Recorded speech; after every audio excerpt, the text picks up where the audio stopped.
বাংলায় prime time trending এ প্রথমেই আমরা নজর রাখবো মধ্যপ্রাচ্যের যুদ্ধের দিকে। দেখুন, ইরানের তরফ থেকে একটার পর একটা হামলা করা হয়েছে ইসরায়েলের উপর। বৃহস্পতিবারেও জোর হামলা করা হয়েছে, বহুতল ভেঙে পড়েছে, একাধিক জায়গা ক্ষতিগ্রস্ত হয়েছে, একটি গুরুত্বপূর্ণ হাসপাতাল ক্ষতিগ্রস্ত হয়েছে, বহু মানুষের মৃত্যু হয়েছে। একদিকে যেমন এই খবর আসছে, ঠিক তেমনই অপরদিকে ইসরায়েলও পিছিয়ে নেই।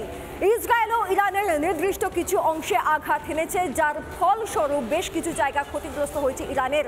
তবে ইরানের বিরুদ্ধে আরও একটা গুরুতর অভিযোগ উঠে আসছে ইসরায়েলের তরফ থেকে, সেটা হচ্ছে ক্লাস্টার বোমার ব্যবহার। যে ক্লাস্টার বোমা মূলত একটি ক্ষেপণাস্ত্র, যে ক্ষেপণাস্ত্রের মধ্যে অনেকগুলি ছোট ছোট বোমা থেকে যা ছড়িয়ে ছিটিয়ে পড়ে যে কোনো জায়গায়।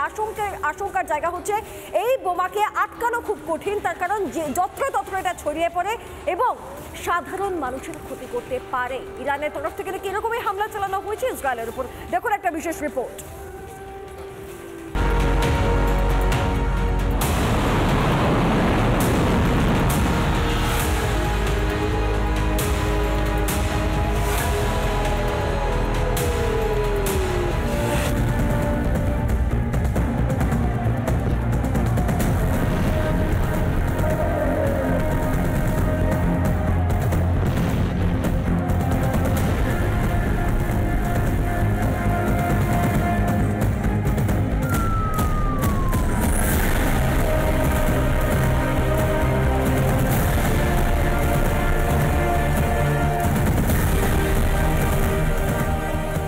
সবই পুরো কফি শপ, ছোট ছোট দোকান আছে, সবই কিন্তু আজকে পুরো বন্ধ আছে।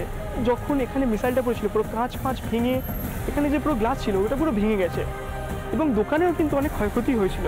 শুধু এইটা না, পুরো ওই দিকটা আপনাকে যদি একবার দেখাই, সবই কিন্তু দোকানপাট সবই আজকে বন্ধ করে আছে এবং যতটা সম্ভব লোক এখানে কিন্তু কম যাতায়াত করছে।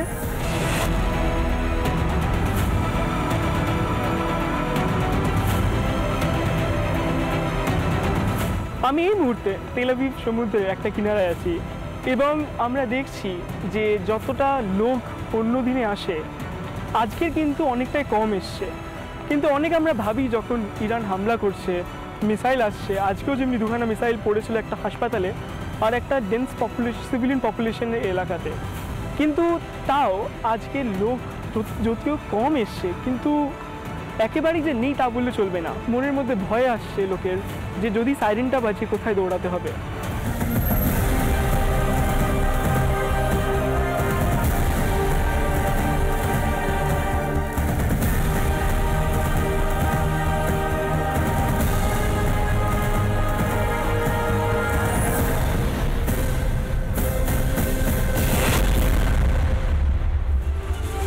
নানা ধরনের কন্টেন্ট দেখার জন্য লাইক করুন, শেয়ার করুন আমাদের ফেসবুক পেজ, সাবস্ক্রাইব করুন আমাদের ইউটিউব চ্যানেল।